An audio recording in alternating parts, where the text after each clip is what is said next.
Muchas gracias. Quiero agradecer otra vez al comité organizador por la invitación y presentar nutrición parenteral en los bebés recién nacidos de muy bajo peso. ¿Es posible mejorar el crecimiento postnatal usando una nutrición óptima y soporte? Esa es la pregunta. Como pueden ver, para bebés de peso extremadamente bajo al nacer, con el aumento de los índices de sobrevida, la nutrición se está convirtiendo en uno de los temas más difíciles para los neonatólogos.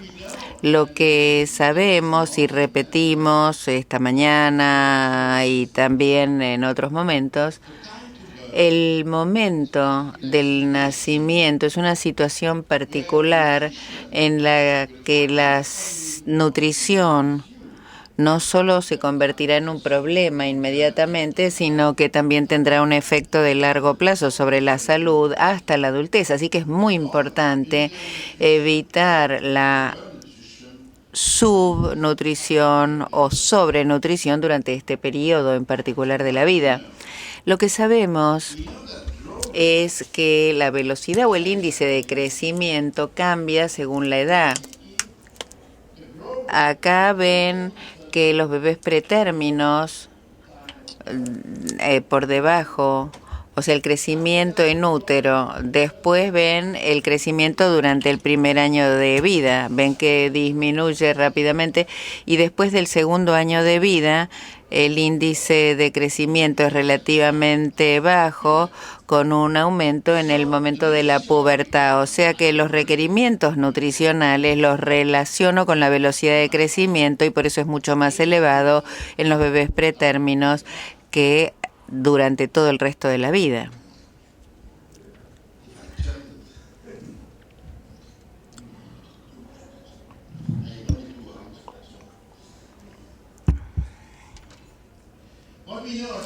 Lo que sabemos también que en bebés de peso extremadamente bajo al nacer, la restricción de crecimiento postnatal se observa con frecuencia y pueden ver, y esto es muy importante para los neonatólogos y los pediatras, que la restricción de crecimiento postnatal no solo se ve en bebés de peso extremadamente bajo al nacer. Es verdad que en estos la incidencia de restricción de crecimiento postnatal puede llegar hasta 70% de los bebés pretérminos, pero también es muy importante observar que en los pretérminos tardíos siguen existiendo, ¿no? Y si es un 20 o 30% en relación con la cantidad de bebés, es muy importante, probablemente más importante que los bebés de peso extremadamente bajo. Y en ese momento nuestro interés en la nutrición, hablo del pediatra, frecuentemente se ha reducido. Y la observación cuidadosa del porcentaje o la velocidad de crecimiento es muy importante, como dije, porque se han descrito efectos de largo plazo, incluso en bebés pretérminos tardíos. Pero ahora nos vamos a enfocar en los de peso extremadamente bajo. Entonces, según el país, para edad gestacional muy bajo, al momento del alta, la incidencia es entre 60 y 90%. ¿Por qué? ¿Por qué un nivel tan elevado de restricción de crecimiento postnatal en los bebés pretérmino? Bueno, en realidad sabemos desde el comienzo de los 2000 que la restricción de crecimiento postnatal se relaciona con déficit acumulativo de proteína y energía en esos bebés. Es verdad que no podemos dar las recomendaciones nutricionales el primer día de vida. No podemos dar 4 gramos de proteína el primer día de vida y 120 kilocalorías. Así que durante la primera semana de vida, cada día tenemos un déficit nutricional. Entonces, Embleton en el año 2000 ha demostrado que la proteína y la energía, los déficits de estos se observaron en los bebés pretérminos, muy pretérminos, y que la restricción de crecimiento tiene que ver con la incorporación de proteína al comienzo de la vida.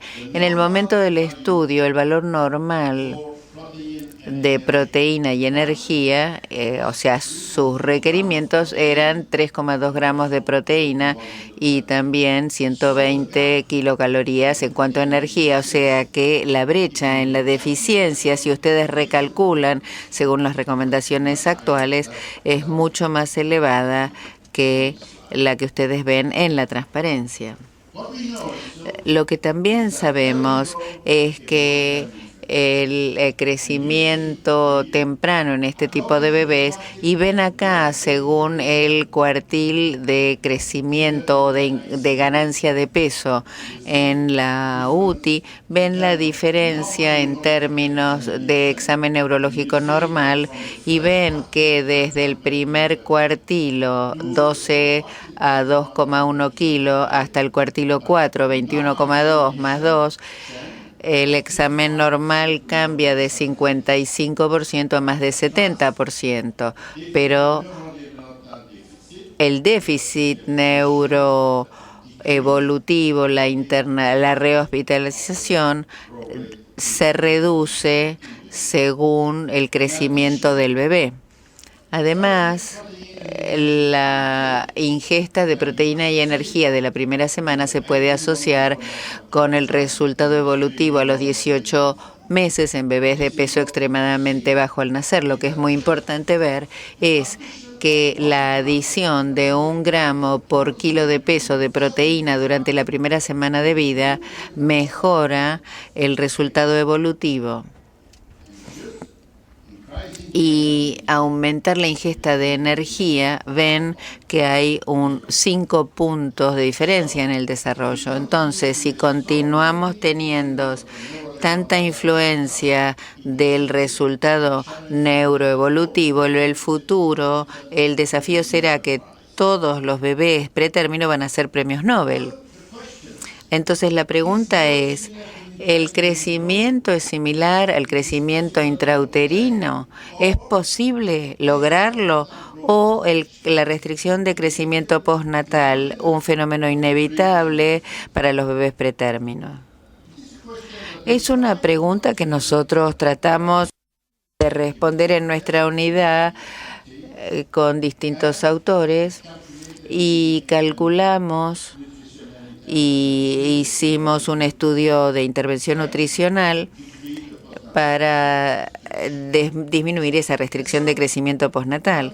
Y entonces lo que necesitamos para la recomendación en este momento sobre nutrición parenteral, porque el estudio se usó en más de 100 bebés de menos de 1.200 gramos de peso, y usamos una nutrición temprana agresiva para reducir el déficit nutricional acumulativo y mejorar el crecimiento inicial postnatal en los bebés de muy bajo peso al nacer. O sea que el desafío era brindar por lo menos 2,5 gramos de proteína, aminoácidos, en el primer día de vida y por lo menos 40 kilocalorías por kilo por día de ingesta de energía para cubrir justamente el gasto de energía en los bebés pretérminos e inducir un balance positivo de nitrógeno en el primer día de vida y promover el depósito de la masa corporal.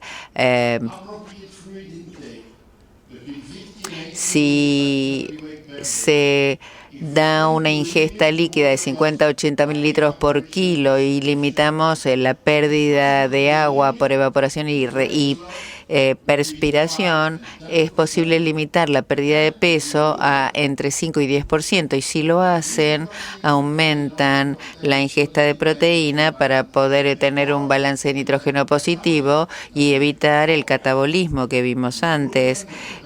Esto mejora entonces la pérdida de agua. Si podemos limitar de esta manera la pérdida de peso, mejorará la homeostasis electrolítica durante los primeros días de vida de ese bebé pretérmino. Después de eso, incrementamos en la primera semana de vida la ingesta de aminoácidos y energía para llegar a 4 gramos de aminoácido y 120 kilocalorías al final de la primera semana de vida.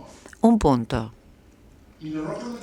En la recomendación frecuentemente se dice que la ingesta de energía en nutrición parenteral es significativamente inferior al valor en la nutrición enteral. Yo creo que tenemos que recordar que cuando nosotros damos aminoácidos, el contenido de energía de aminoácido es menos que en las proteínas. Es lo mismo, nosotros damos glucosa, pero no carbohidratos. El contenido de energía de carbohidratos se puede calcular a 4 kilocalorías por gramo. Es un carbohidrato complejo, pero no glucosa. La glucosa también tiene un 10% menos de contenido de energía. Así que la diferencia entre nutrición parenteral y enteral no está tan lejos como se suponía antes. Yo prefiero usar datos cercanos a 120 y no usar de 90 a 100 kilocalorías por kilo, como sugiere alguna gente. La alimentación enteral se debe iniciar en el primero o segundo día de vida con leche humana. Si fuera posible, leche humana de banco. En cuanto a caloría y energía, no tomamos 20 de la leche humana porque no sabemos exactamente cuál es la absorción y además porque la leche humana, la primera parte de leche humana, no sabemos exactamente la composición y frecuentemente el contenido de la leche humana es bastante bajo en términos de energía y a veces de proteína también. Así que no calculamos, no integramos los primeros 20 mililitros al hacer los cálculos. Empezamos tempranamente la fortificación de la leche humana y además, como la leche humana es relativamente deficiente en fósforo, como comentamos esta mañana, la suplementación con fósforo se realiza desde el primer día de la nutrición enteral. Además, también desarrollamos fortificación individual a mayoría de los bebés pretérminos para compensar el contenido bajo de grasa de la leche materna o de la leche materna donada y llegar a 4,3 kilogramos de proteína según la prescripción volumétrica del pediatra. Y en los bebés de muy bajo peso, cuando no está disponible la leche materna, reciben un PTF con una relación PE bastante elevada. Con este programa pudimos incrementar la proteína y la energía al bebé pretérmino. Pueden ver que tenemos más de 2,5 gramos de proteína, damos 2,5 gramos de proteína el primer día y 40 kilocalorías al tercer día. En promedio llegamos a 3 gramos de proteína y más de 80 kilocalorías en la mitad de la primera semana y a partir de la segunda semana nosotros llegamos al valor objetivo de 4 gramos de proteína y 120 kilocalorías. Por ende, con este programa resulta posible suprimir la proteína y la ingesta acumulativa de energía, o sea, el déficit de estos en los bebés pretérminos. Fíjense lo que ocurre en la tercera semana de vida en energía y luego, al final, no hay más déficit al final de la sexta semana de vida. De manera similar para la proteína, un pequeño déficit durante la primera semana, pero después de eso, al final, ya no hay más déficit. O sea que hay una mejoría notoria del déficit de energía y proteína en esos bebés pretérmino en comparación con el estudio anterior. Ahora, si nos fijamos cómo cambia el score, ven que durante los primeros 3 días de vida hay una pérdida de peso. Esa pérdida de peso es aproximadamente 6% del peso corporal. Y después de eso hay un crecimiento estable en el bebé pretérmino con un índice similar al in útero. Si nos fijamos en el score, no solo durante las primeras 2 semanas de vida, sino durante las primeras 6 semanas de vida, ven que después de la primera semana de vida hay una tendencia a tener una mejora en esos bebés pretérminos. Entonces, si hacemos una diferencia entre el score Z al nacimiento y al momento del alta, en esos bebés pretérminos de menos de 28 semanas de edad gestacional, de manera similar a aquellos de entre 28 y 30 semanas de edad gestacional, ven que la diferencia entre el nacimiento y el alta es aproximadamente 0,3 o 0,4 desviaciones estándar, y eso se debe básicamente a la pérdida de líquido o de agua en el primer día de vida. Así que no estoy seguro si en cuanto a comparación y crecimiento debemos tomar el peso al nacer como referencia, porque todos nosotros sabemos que el contenido de agua del bebé en el momento del nacimiento es significativamente más elevado y hay una reducción durante el primer día. O sea que si aunque uno tenga un score Z, tenemos que tomar en cuenta de todas maneras esa pérdida de agua, pero es difícil establecer que esa pérdida de peso haría que a lo mejor el peso a los 3 días sería una mejor referencia en cuanto a peso del recién nacido. Entonces, si nos fijamos en los distintos grupos de bebés, 24, 26 semanas de edad gestacional, 26, 27 y 28, 29, pueden ver que todos tienen la misma curva, una leve reducción durante los primeros 3 días de vida y después crecen con un pequeño catch-up, como pueden ver acá, en los bebés pretérminos con restricción de crecimiento y un déficit inútero. Ven que tenemos la misma curva y que en el bebé pretérmino que permanece al menos 6 semanas en la unidad, hay un crecimiento de catch-up que les permite llegar a la curva normal. En términos de restricción de crecimiento, decimos que en nuestra población 80% de los bebés pretérminos son adecuados para la edad gestacional y 20% son pequeños para la edad gestacional. En los bebés pretérminos adecuados según la edad gestacional, 94% de los bebés siguen siendo adecuados al momento del alta para la edad gestacional y solo 6% tienen un déficit de crecimiento durante el estudio. Pero en los pequeños para la edad gestacional hay un catch-up importante y 80 de 20% y 80% siguen siendo pequeños para la edad gestacional, pero ven que hay un crecimiento catch-up durante el mismo periodo. Lo que es muy importante y muy interesante de ver es que el reparto entre adecuados para la edad gestacional y con restricción de crecimiento es similar al nacimiento y al momento del alta. O sea que no tenemos un aumento en la restricción de crecimiento durante el estudio. La primera conclusión es que la nutrición óptima desde el nacimiento en el rango de las guías recientes permite reducir la pérdida inicial de peso, inducir un balance de nitrógeno positivo temprano y promover el aumento de peso temprano. La fortificación de la leche humana para que aporte 4,3 gramos por día de proteína y 120-130 kilocalorías, y el uso de fórmula pretérmino con una relación elevada proteína-energía permiten mantener un índice de crecimiento adecuado, más de 17 gramos por kilo por día, y llegar a un catch-up antes del ALT. El déficit nutricional cumulativo se puede abolir y la restricción de crecimiento postnatal no es un fenómeno inevitable en los bebés de peso extremadamente bajo al nacer.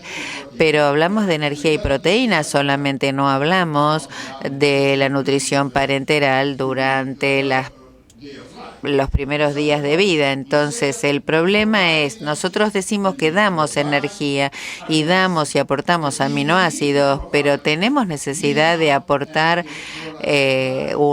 minerales y electrolitos a partir del primer día de vida. No voy a hablar mucho de calcio y fósforo porque ya lo presenté esta mañana. Ahora me voy a enfocar más en electrolitos.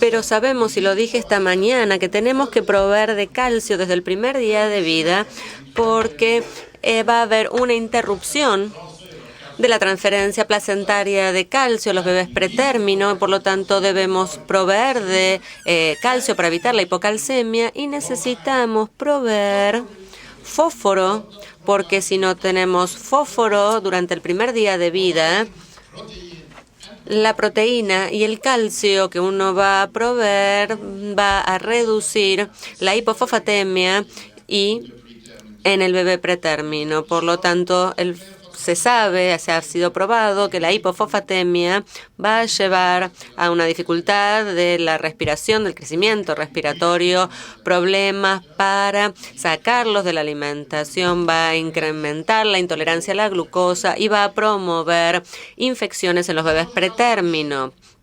En este tipo de nutrición parenteral, el calcio y el fósforo tiene que brindarse en relación 1 a 1, y esto es especialmente importante en aquellos bebés que han tenido una restricción del crecimiento intrauterino. Si tienen al momento de nacimiento deficiencia de fósforo y si uno da solo 1 a 1, va a inducir hipofosfatemia. Por lo tanto, en ese caso habrá que incrementar un poquito más de 1 a 1 la relación en estos bebés. Y como mencioné esta mañana, el fósforo se puede estimar de la cantidad de aminoácidos y de la ingesta de calcio que están en la solución parenteral. No hay que tratar de brindar excesivo fósforo porque eso puede generar precipitación.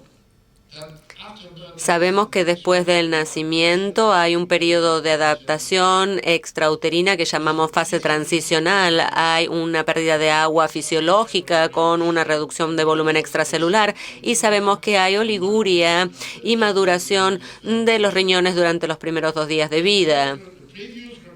La recomendación previa sugiere que en los bebés pretérmino la pérdida de peso se podría tolerar hasta un 5 o un 10%. ¿Por qué? Porque no queremos brindar demasiado excesivo, pero hay mucha hipernatremia e hipercalemia en el bebé pretérmino. Tenemos muchas veces esto en bebés pretérminos. Por lo tanto, mantener estos equilibrios es un desafío para los neonatólogos. Tenemos que evitar la hipernatremia porque puede causar hemorragias, y también la hipercalemia es algo que deseamos evitar. Bueno, la recomendación, por lo tanto, era no brindar sodio ni potasio durante el primer día o primeros 2 días de vida en los bebés pretérmino. Entonces, si no estamos dándole ni calcio ni potasio, ¿cómo uno puede dar fósforo a los bebés pretérmino? Bueno, es la pregunta que yo le hago a las personas y me dicen, ¿le da sodio, le da potasio? No. ¿Le da fósforo? Sí. Y bueno, digo, ¿cómo lo hacen? ¿Cómo lo logran? Y se dan cuenta que no me pueden dar esa información. Hay una forma, una posibilidad de hacerlo. Si uno usa calcio y fosfato, desafortunadamente no hay ninguna licencia para la utilización de glicerofosfato en nuestra unidad. Lo utilizamos, pero lo utilizamos en polvo que mezclamos con la solución parenteral y luego hacemos la esterilización con centrífugo. Pero es una forma artesanal de generar la composición de la nutrición parenteral y así podemos brindar mucho calcio y mucho fósforo desde el primer día de la vida en estos bebés pretérmino.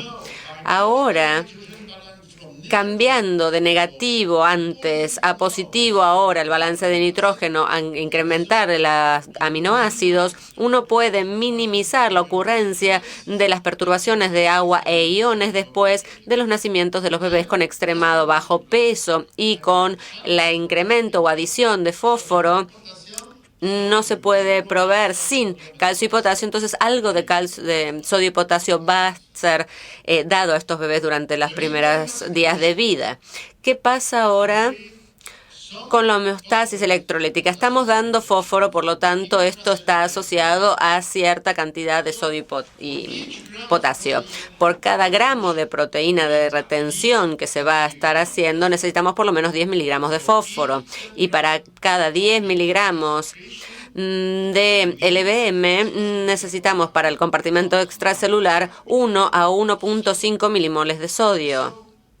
Para el compartimento extracelular, como decía, la limitación, por lo tanto, de la pérdida de peso inicial va a incrementar o mejorar la homeostasis electrolítica durante la primera semana de vida. El incremento de la ingesta o de la absorción del bebé de aminoácidos va a reducir o prevenir la hipercalemia no oligúrica y va a generar un mejor balance de electrolitos a través de la relación entre el sodio y el potasio, que cuando uno hace una prescripción de nutrición parenteral en muchas unidades no están incluyendo el cloro. El cloro es lo que se ocupa el farmacéutico y uno no puede controlar el cloruro. Y la mayoría de las personas no saben que en los aminoácidos, en la solución de aminoácidos, algunos de los aminoácidos están en forma de cloruro. Entonces uno va a tener cloruro allí. Y aparte, los medicamentos que estamos utilizando, usamos dopamina, utilizamos dopamina. Entonces tenemos que saber cuál es el contenido de cloruro en la alimentación parenteral para tenerlo en cuenta, para evitar la acidosis metabólica en los bebés pretérmino. Hay una ingesta parenteral óptima, está la solución que uno va a utilizar y están las nuevas fórmulas que se están utilizando, que están saliendo al mercado, solución, y son generalmente parecidas. Aquí pueden ver que nosotros brindamos aproximadamente 90 a 120 kilocalorías por kilogramo por día de energía. Vemos la cantidad proteica, el contenido de glucosa, que es demasiado alto o tiende a ser demasiado alto, 18.8. Comparado también, estamos hablando de gramos por kilogramo por día.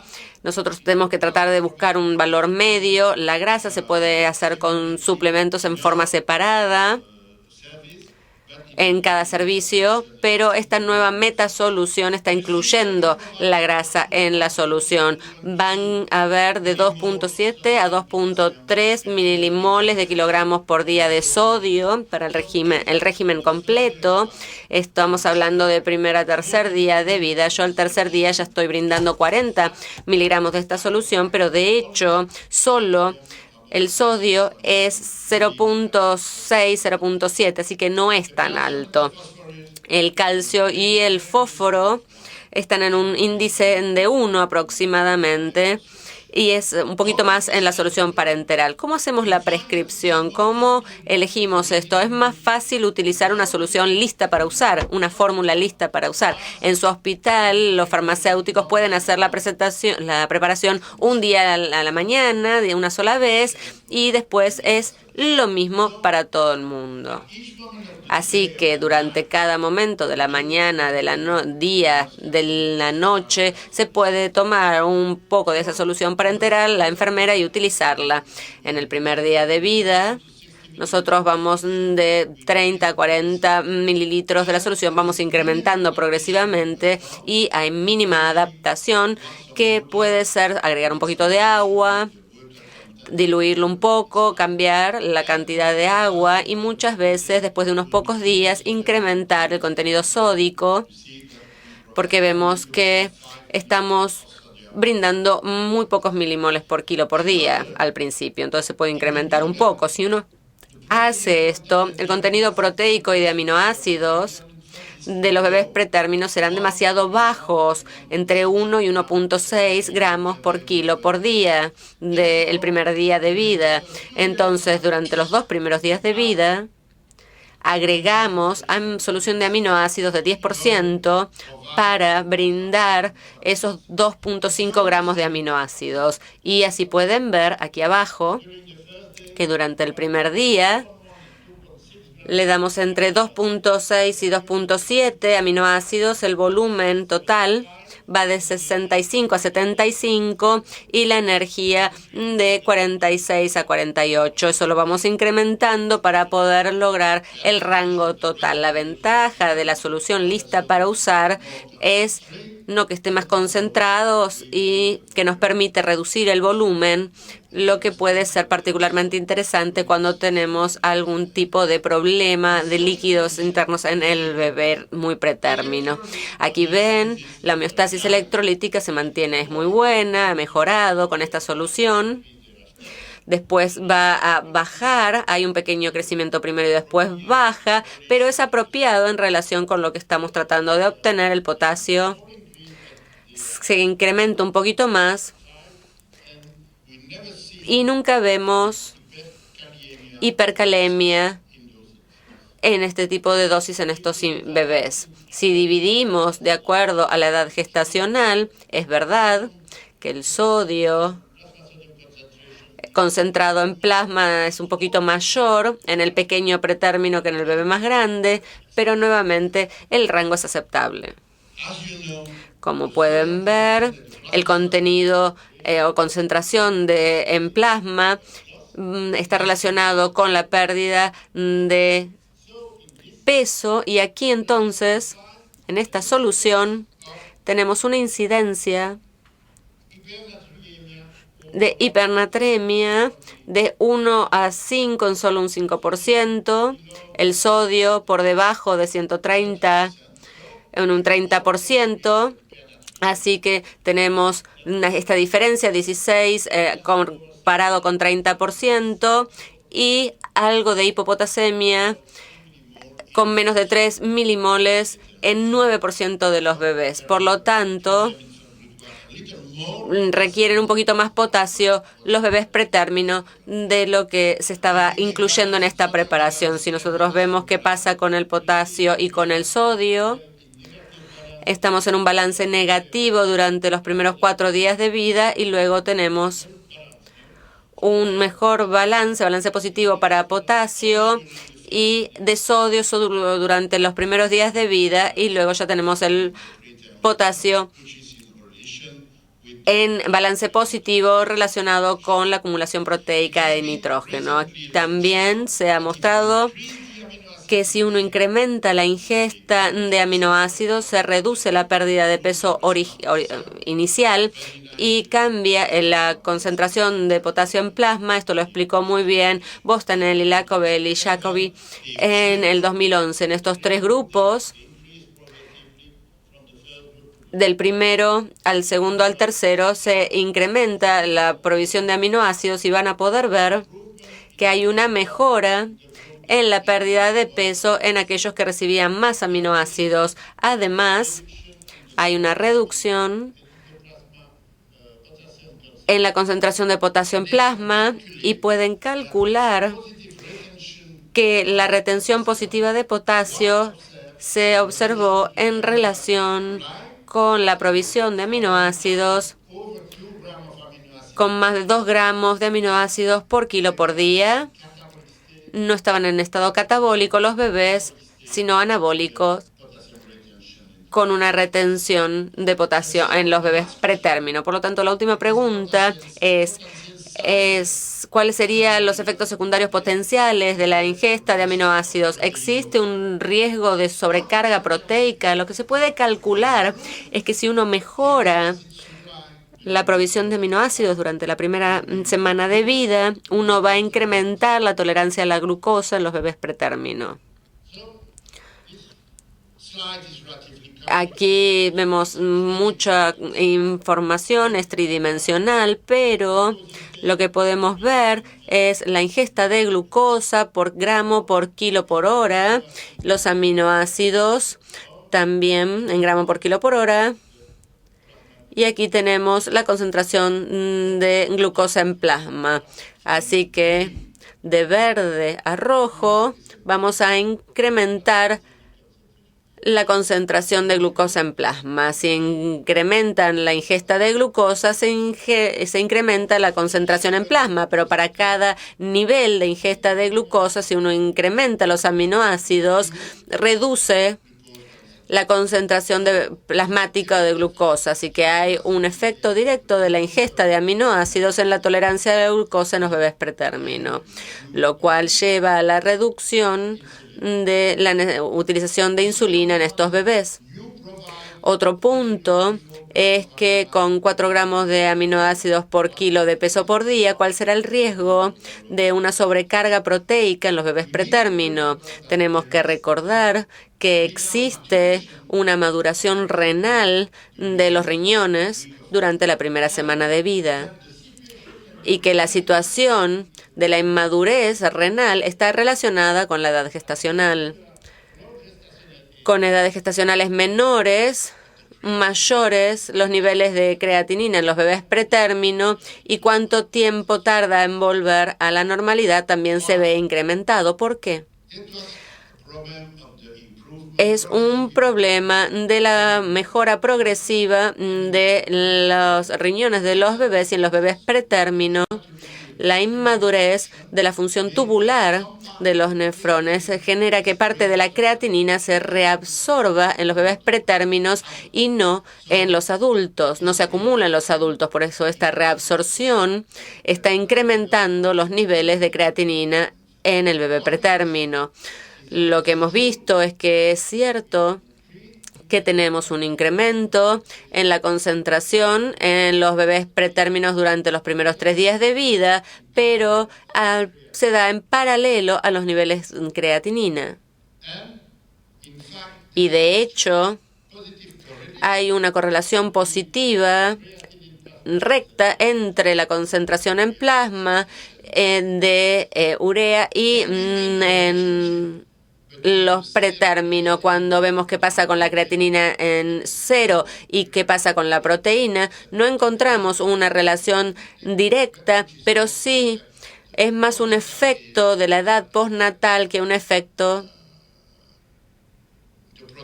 de la proteína, de la ingesta proteica. Y es lo mismo en creatinina en suero que en la concentración de urea en suero. De hecho, tiende a decrecer de acuerdo a la ingesta proteica, pero más relación tiene con el primer punto. Entonces, si uno da 3 gramos de proteína durante la primera semana de vida, y va a cambiar la concentración proteica, nos va a haber mucha más creatinina en suero. Para el bebé pretérmino no hay ningún tipo de adaptación que haya que hacer de la provisión de proteínas de aminoácidos de acuerdo a la urea, concentración de urea en suero. No lo cambien. No es que no necesitan medir la urea, no le voy a decir eso, sino lo que necesitan es medirlo simplemente para ver que esté bajando progresivamente de acuerdo con la edad postnatal y no relacionarlo con la falla renal en los pretérminos relacionada con las proteínas. Aquí lo que podemos ver es que los estudios de nefrólogos en los bebés pretérmino, cuando uno incrementa la ingesta proteica, el balance proteico, podemos ver que se incrementa la retención proteica y que la excreción urinaria es bastante baja de nitrógeno. Aquí, el efecto de la provisión de proteína no participa completamente de la sobrecarga proteica. En cambio, en el bebé a término, cuando uno incrementa la provisión proteica, la retención proteica no se incrementa tanto, pero sí cambia la excreción urinaria. Entonces, allí hay más riesgo de sobrecarga en el bebé a término que en el bebé pretérmino. Por lo tanto, la conclusión es que el balance nitrógeno positivo desde el primer día de vida mejora el uso metabólico del potasio y del fósforo disponible para el EBM. La nutrición óptima desde el nacimiento con alto contenido de aminoácidos se incrementa con proteína. También está asociado con inducción del síndrome metabólico de hipofosfatemia, hipercalcemia, hipocaliemia.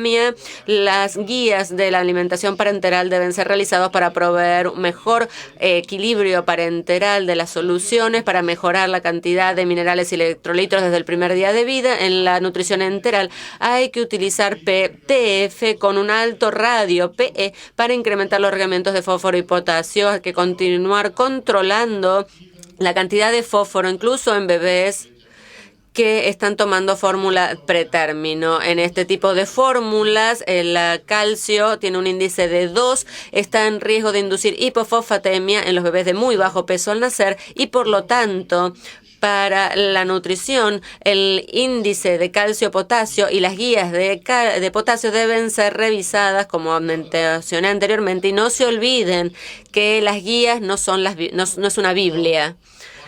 ¿Qué pasa entonces con la alimentación divina de los bebés pretérmino? Esto será lo que aprenderemos en el futuro. Muchísimas gracias por su atención.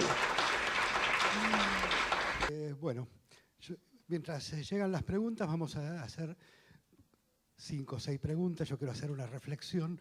Creo que mucho de lo que hemos visto hoy nos indica que los neonatólogos no solo somos responsables de dar de alta pacientes de las unidades de cuidados intensivos, sino que somos responsables de la calidad de vida que los pacientes que damos de alta de las unidades de cuidados intensivos van a tener. Y para eso, la nutrición, el soporte nutricional que nosotros implementamos en nuestras unidades es fundamental. Si un paciente se va desnutrido de las unidades de cuidados intensivos neonatales, estamos poniendo en riesgo su calidad de vida. No solamente porque va a tener un neurodesarrollo afectado, sino porque va a tener enfermedades crónicas en la edad adulta, como adulto joven, incluso en la adolescencia, las cuales son prevenibles si nosotros implementamos estrategias adecuadas.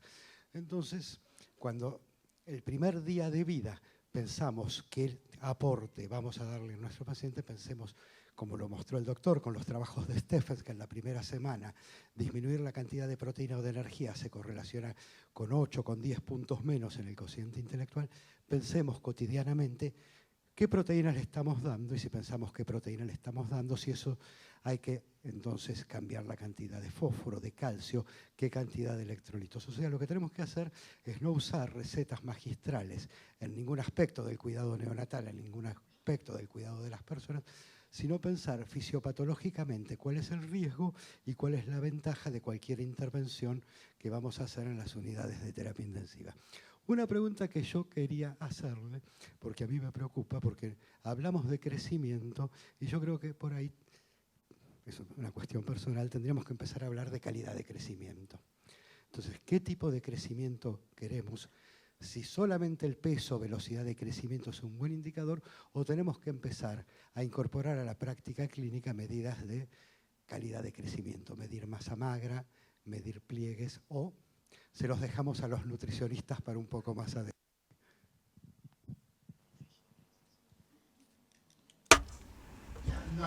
Usted tiene toda la razón. Es verdad que lo que necesitamos es la calidad del crecimiento.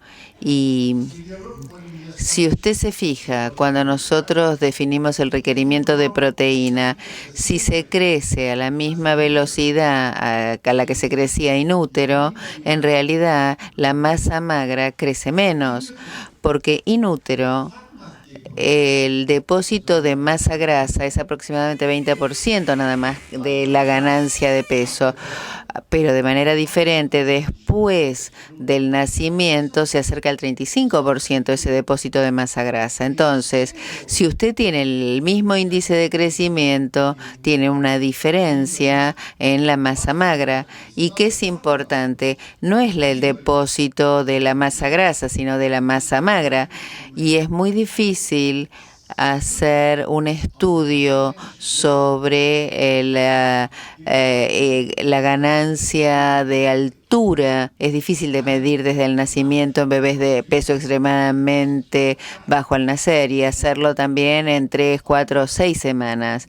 Y también esto se debería hacer con respecto al peso y hay una cierta correlación también. Lo que esperamos entonces es incrementar la masa magra. También sabemos que si uno cambia y si uno aumenta la relación proteína-energía de la dieta, usted no cambia mucho la ganancia de peso o el aumento de peso, sino que lo que hacemos es aumentar la masa magra y reducimos el depósito de masa grasa. Entonces, para la recomendación, nosotros evaluamos mucho la composición corporal y la composición del aumento de peso. Hicimos también una composición del el contenido, digamos, y ver cómo se puede hacer con DEXA, porque como dije esta mañana, es difícil obtener DEXA en cada unidad neonatal y transportar al bebé al instrumento para hacer la medición de cómo está compuesto el aumento de peso. Así que es verdad, hay que evaluar más y también hay que ver cuánto crece en altura ese bebé pretérmino. Buenos Aires. Doctor Rigo, yo quería hacerle la siguiente consulta. Si nosotros tomamos todos los prematuros menores de 1.500 gramos, y el 80% de ellos no tienen pérdidas exageradas por una ostomía, no tienen pérdidas exageradas por piel después de los primeros 2 o 3 días. Entonces, mi pregunta apunta a lo siguiente.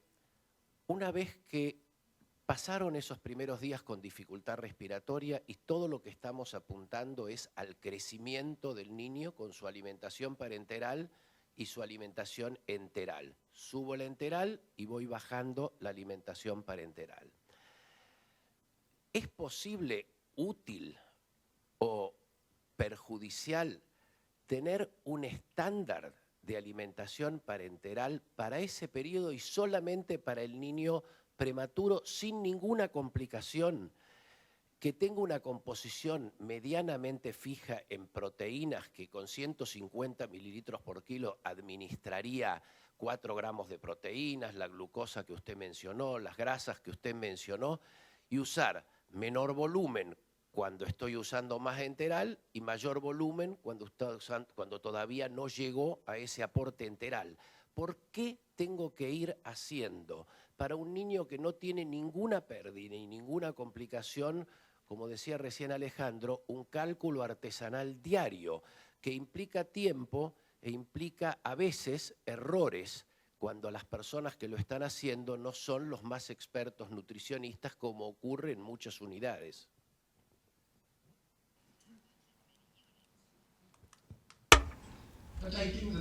Pero creo que es exactamente lo que yo he propuesto en esta charla, porque durante muchos años nosotros usábamos solución parenteral con una composición fija, pero tenemos que pensar que incluso si usted tiene una solución fija, o sea, de composición fija, lista para usar, usted tiene que calcular lo que le está aportando ese bebé pretérmino. Y usted sabe que si nosotros decimos que la recomendación de sodio para un bebé pretérmino está entre 3, 2 a 5 y 5 y a veces hasta 7 milimol por kilo por día, ninguna solución fija puede tener de 2 a 7 milimol de sodio. O sea que es verdad que en una solución fija, la mayor parte de las veces el contenido de sodio o potasio es relativamente bajo a fin de que la solución pueda ser aceptable para todos los bebés, pero a veces uno tiene necesidad de agregar sodio a la solución. O sea, que una suplementación mínima no es directamente un problema para los bebés pretérmino, es un problema para las enfermeras, pero es factible y la mayor parte de las veces no hay riesgo en la prescripción individual, porque para la prescripción individual uno tiene también que tener un buen entrenamiento. Pero tenemos que hacer esta advertencia, porque frecuentemente cuando usted usa una solución ya lista para usar, usted tiene un algoritmo de prescripción y el médico no calcula y no sabe qué es lo que están brindando. Si dice cuánto calcio, no sé, cuánto tal cosa, no sé. Yo indico 60 mililitros, 70 mililitros de la solución y ya está. Y eso es muy importante, saber qué es lo que uno está aportando. De manera similar, en el bebé pretérmino, frecuentemente estamos muy satisfechos con el índice de crecimiento, aun cuando el índice de crecimiento esté significativamente por debajo de lo recomendado. Y recuerdo que en 2 o 3 estudios que hicimos para la industria, donde modificamos la relación energía-proteína, si uno no está ahí cada día para decimos que vamos a prescribir tal o cual cosa, la solución con la mayor relación proteína-energía, vemos que en el primer grupo reciben 150 y en el segundo grupo que crece satisfactoriamente, recibe 135. Y esto para poder probar que tenemos el mismo crecimiento con menos polvo, lo que no es interesante para la industria, y con la nueva fórmula podemos mejorar el índice de crecimiento y la calidad de ese crecimiento en los bebés pretérminos. O sea que cada día tenemos que pensar en la nutrición. Me parece que la nutrición se está convirtiendo en una de las partes más importantes del tratamiento del bebé pretérmino. También creo que en cada unidad es importante saber cuál es el porcentaje de restricción de crecimiento intrauterino al nacimiento y cuál es el porcentaje de restricción de crecimiento postnatal. Porque si usted no conoce los datos, usted no sabe si tiene que mejorar la política de nutrición y no sabe qué hacer. Yo creo que es muy importante obtener todos los datos de los bebés pretérminos en las USIN.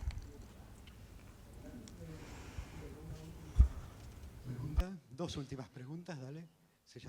Y el doctor. Aquí, por favor, la licencia. Buenas tardes, yo soy farmacéutica del Hospital de Niños Ricardo Gutiérrez. Nosotros preparamos nutrición parenteral en la farmacia y no sé si tal vez no entendí cómo preparan, porque habló de estándares, como que preparan para el mes, entendí. Nosotros empezamos en un momento pensando en estándares para facilitar la prescripción, pero después nos dimos cuenta que había más variaciones de los estándares que los estándares mismos, así que decidimos eliminar los estándares.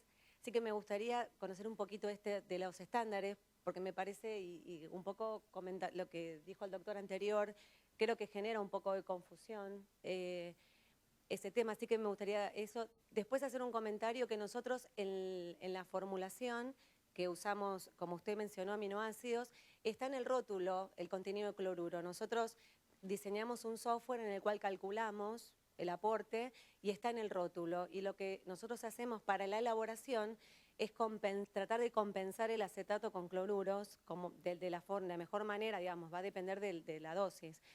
Pero bueno, me gustaría un poco que si me cuenta cómo ustedes prescriben, si hay una prescripción electrónica, si hay una validación farmacéutica y si elaboran ahí en el hospital con un estándar.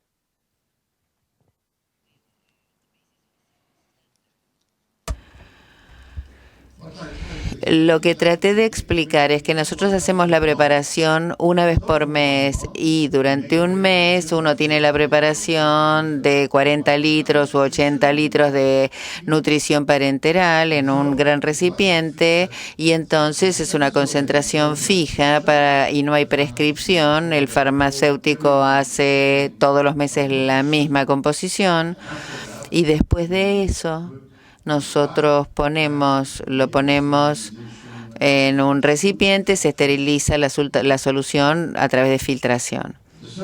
La solución llega a la unidad y hay una pequeña adaptación que se puede hacer en la unidad con flujo laminar. Es la adición de a veces 10 mililitros por kilo por día de solución de aminoácidos. Si durante los primeros 2 días de vida queremos incrementar la ingesta de aminoácidos y a veces un poco más, 5 o 2 milimol de sodio agregados a la solución parenteral. Excepcionalmente, también podemos agregar calcio o fósforo, principalmente fósforo la mayor parte de las veces para el bebé pretérmino. O sea que hay un ajuste mínimo. Si queremos usar vena periférica, en ese momento hacemos una dilución con agua. Esa es la razón por la que yo describí y dije que la solución industrial tiene ventaja en una pequeña concentración y en algunos bebés que requieren una limitación de líquido quizás sea mejor, pero es más fácil hacer este aporte nutricional. Así es como nosotros lo hacemos. Entonces, para la farmacia es muy satisfactorio porque trabajan un día por semana, un día por mes. Para la nutrición parenteral, claro. Una pregunta del doctor Aldo, una pregunta de la doctora Débora Sabatelli y vamos a invitar a la doctora Virginia de Santadina que se prepare para su intervención. Ernesto Alda, Bahía Blanca. Me parece excelente la presentación y creo que en los últimos años hemos ido cambiando algunas conductas en las unidades de terapia intensiva con respecto a la alimentación y a la alimentación, digamos, agresiva desde el primer día de vida, los primeros días de vida. De cualquier manera, todavía somos bastante, en Argentina decimos amarretes, somos tacaños de darle muchas calorías inicialmente, o mucho líquido inicialmente a los recién nacidos.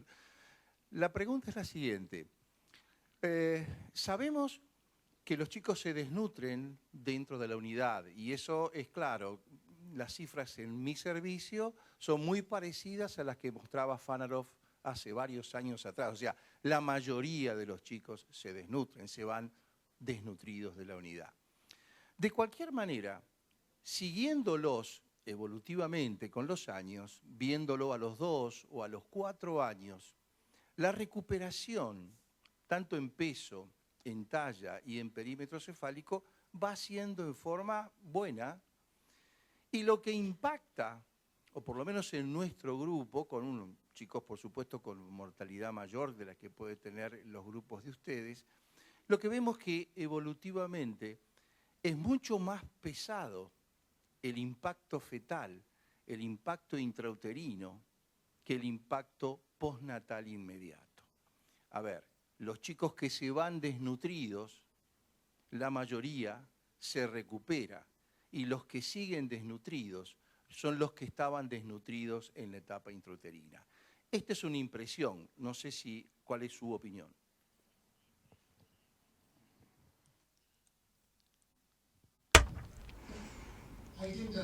Yo creo que la desnutrición tiene un impacto de largo plazo, pero también sabemos que el crecimiento, la recuperación no necesariamente es favorable en términos de los efectos de largo plazo.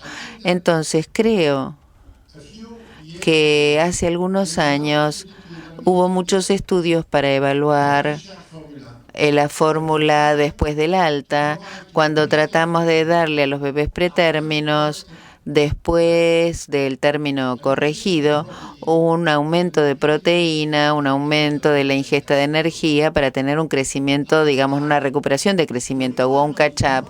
En ese momento, el requerimiento de proteína del bebé pretérmino no es tan alto, o sea, está al mismo nivel que el del bebé de término normal.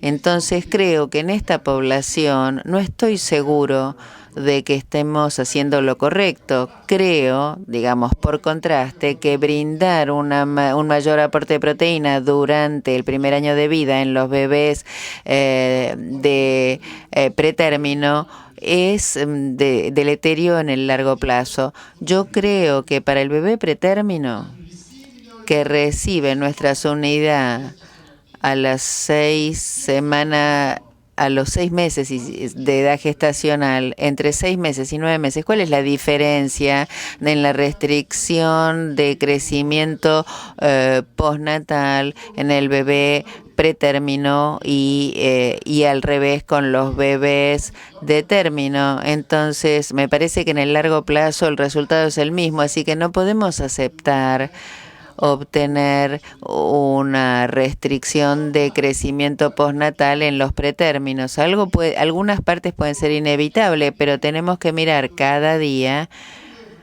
Y cuando uno tiene un bebé en el respirador, uno controla el ventilador cada minuto, cada 5 minutos. Usted lo tiene que hacer también para la nutrición.